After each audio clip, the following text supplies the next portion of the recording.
Hey, welcome to another episode from the Outdoor Analyst. Today's pretty special. I gotta say, I'm really excited to have finally hit 1,000 subscribers. Really cool.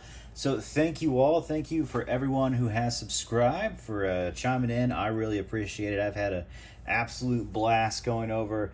Man, just mostly knives for the last few years. It's been a blast going on this adventure with you all and chatting back and forth and just hanging out with EDC, hunting knives, hunting experiences, and yeah, just fun times. And it's been really great.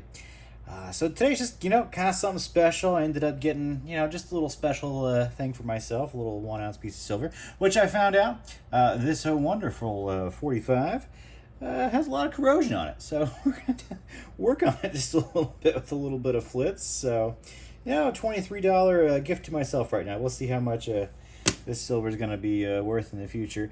Yeah, I'm not sure if this actually devalues it a bit by kind of taking down, I don't know, maybe some of the silver off of it. It's only an ounce, but I figure let's get this thing polished up a little bit and maybe hang out and just chat a bit, I guess. I'm getting kind of excited for deer season. You might be able to tell. I know it's a long ways away, but it's getting here slowly. I'm just feeling pretty nostalgic. And, I have that little pretty cool little 45 ACP here. I wish it was a 45 Colt. That would make it maybe a little bit more special. Maybe add a little more flits on here, I think. Just a wee bit more. But hanging out here with little TC Barlow. Love that little EDC knife. That's been hanging out with me all day long. And then here is another Barlow. I wasn't actually sure if the good old Henry there was going to be a brass or a silver. It was actually a gift for an accomplishment I made this year with work, so that was pretty cool. And wasn't sure which way they were going to go, whether it was going to be a little bronze or silver. Turned out to be silver, which I thought was pretty cool, so it was right along with this. And 45 Colt. I was either hoping for that or 4570. Two of my favorites, really. One's a stomper and just one's a little pussycat, but a very successful pussycat. A lot of people don't know that you can load up the 45 Colt to be a little more spicy than a 44 Magnum. And 44 Magnum was really brought into existence, which is an amazing round, because 45 Colt wasn't doing what it was supposed to do, and it was just there to crush 357 essentially, and it did. And it crushed it in recoil too, so there's that. So there's a long insane history with that, way back. I think it's a really cool round. I know this is 45 ACP, but they didn't have 45 long Colts, or Colt, and then they just called it long Colt for safety reasons later on, as people were messing it up with Schofield and all those different rounds at the same time, especially the Army when they started doing both. So that was pretty crazy back there in the 1800s. That's pretty cool little beast. And I wasn't really sure, so this now matches the good old Henry, even though it almost looks brass in this light. And then I picked up this fantastic Remington traditional. And everybody's going to say, Remington? That's got to be trash. Well, there's a little surprise to this granddaddy. This is a special for 2022. This was their special that they released. And this is actually made by GEC. Their specials from Remington are actually pretty amazing. And this thing is a full-size pocket knife. That's a 4-inch, pretty much, I think a 4-inch blade, about 4 inches in the pocket. And you might think, wow, that's just way too big for a traditional. And yeah, it's pretty darn good size, considering this is my pretty much my general EDC coin pocket knife, my favorite little Barlow. And you put these side by side, you have a good size, probably full size coin pocket knife versus this. There's your difference. That's a big beast there. Definitely a big beast. And you would think, man, this just seems too big, but is it? Well, I'll put a lot of people know the Chris Reeve on. Full size, everyday carry, not super thick, a little heavy. You know what? These are about the same size in all reality. Line them up. There's just a hair bit longer of a blade on that Remington there. But when you actually kind of put handle to handle, these are about the same size knife. So, is it really a huge EDC? Not really. I think it's big for a traditional. Usually when I'm doing something like that, I do kind of want it to be a little tougher. I want to be able to do a little madness, a little craziness with it if need be. But just for a really nice full-size EDC with a really tough spring, man, this it's a GEC, but it's a Remington knife technically. Has sterling silver, oh gosh, shield on it. How cool is that? And then I think a bronze nickel bolster here. That's pretty cool. So I mean, you know, add a little silver and silver here. It's definitely not an ounce of silver, but it's a little taste there. It's kind of nice. Now you know silver corrodes pretty well, but it polishes up really fast, and you get it nice and shiny pretty quick. Hopefully I didn't take too much of the value off there. But yeah, this thing is awesome. It has a really tough spring on the walk and talk. And I really like that. For a full-size knife, I'd say this is a 9 out of 10 when it comes to the spring. Exactly what I'm looking for on a beast of an EDC. So yeah, full-size, Remington Granddaddy. Granddaddy's just that is a big Barlow. And I love the bone here, the goldenrod bone. It's so cool. It's not as textured as the TC Barlow. This one's actually a lot rougher. I kind of like the roughness, to be honest, especially in the small knife. It really grips in really well.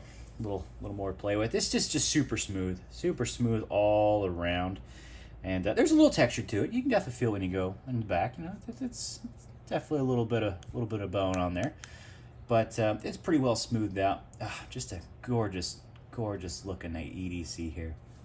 So just having fun. Anyway, I just feeling a little nostalgic. You know, I got the big my backup Shiny Mountain Bowie. I really love the the Moran handle style. Morans are usually just too small for me. They're usually super thin right here in the neck, and this was the thickest one I have ever seen. So I knew it had to be mine, and it feels really good in hand. As soon as I saw the photos on this, because I've had one of these for a long time in leather, and I knew how tough and how thick that was, and as soon as I saw a Moran that's actually made to be used by a real man's hands, no offense to anybody out there with small hands, Moran handles are generally for you. They are usually fantastic for small size hands because they're really thin, get a little bigger in the back. This one's actually a lot thicker all the way around. So if you have like medium and small hands, Moran handles, usually they really are fairly thin, and they are pretty awesome. So just know that might be something, a little tidbit to take away if you ever want a big Bowie that's in that style.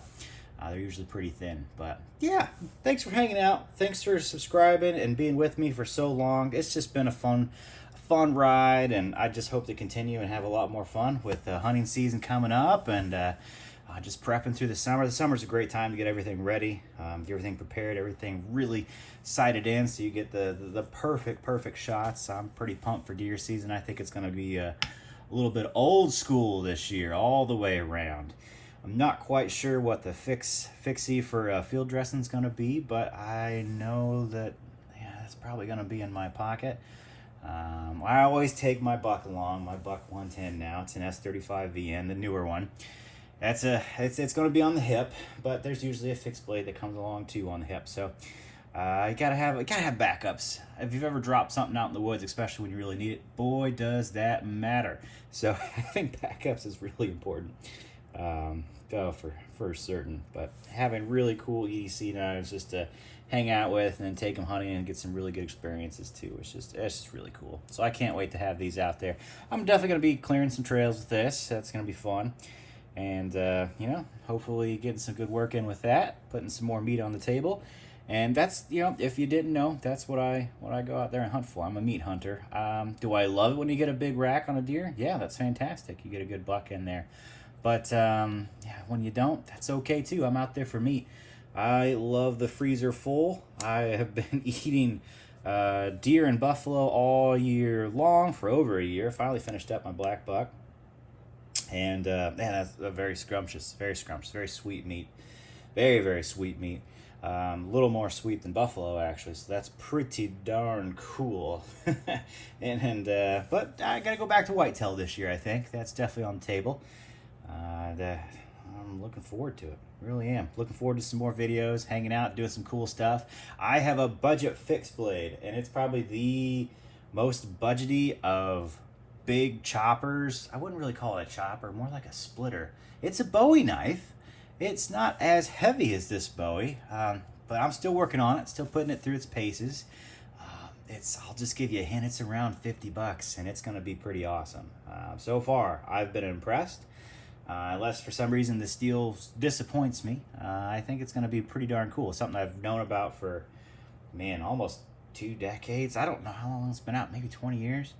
Been out for a long time, and I've almost picked it up so many times. But at the time, it was actually about double the price of what it is now, surprisingly. Now it's become a true budget knife. So fun times are ahead, and hopefully I can do some more fires with it this weekend and maybe come to a conclusion. Maybe not. I might need a few more weeks on it. But either way, thanks for hanging out. Thanks for subscribing, for liking, for just going through this adventure with me. It's been fun hanging out in the woods, going through all the stuff I do on a weekly basis, and then being able to, take really cool knives and gear to the video to talk about it, see how it worked for me, and how it can work for you. If it works for you, fantastic. If it doesn't, yeah, hey, at least you know. I mean, I'm just giving opinions. That's all it is. I just do opinions. I take everything with a grain of salt. Everybody is biased, especially by location. Please listen to where people are from, where they're doing things. I'm in the Midwest. That makes a big difference. Yes, I do love to travel. I love to take gear out and do crazy things, especially out west, sometimes definitely down south.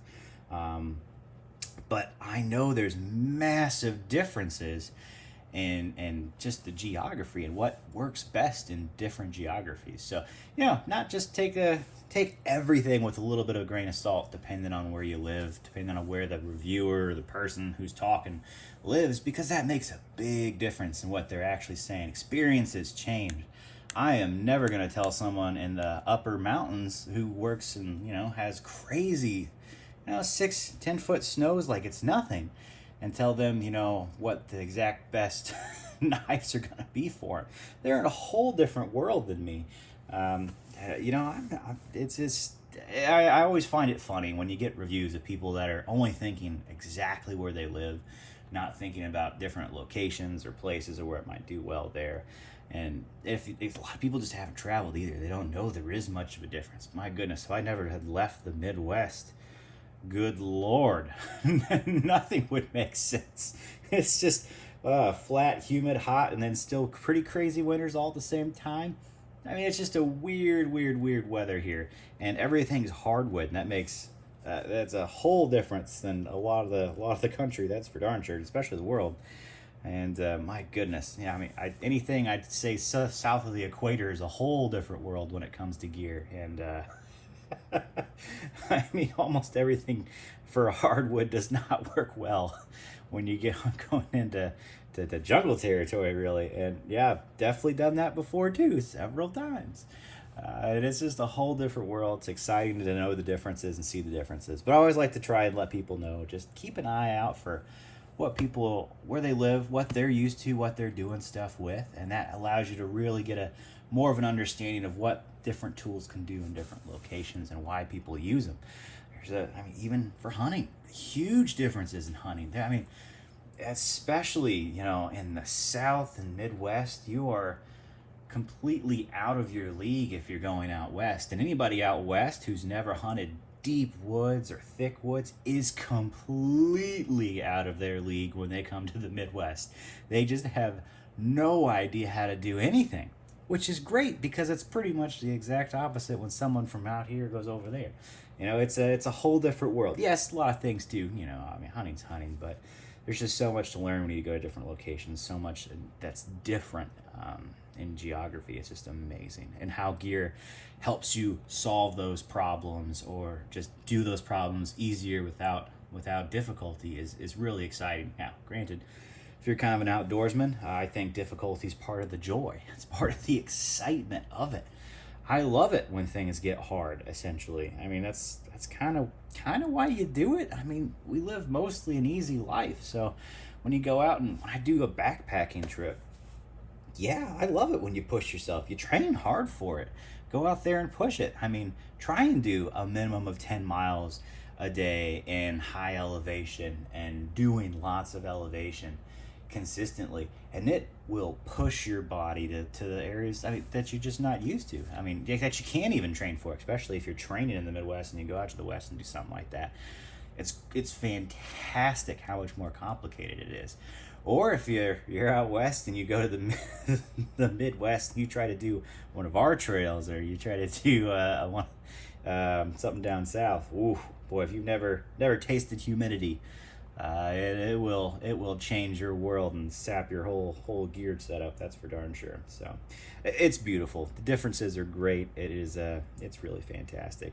Just know there are differences, and keep that in mind as you're thinking through gear wherever you live. Keep that in mind as you're looking at my stuff.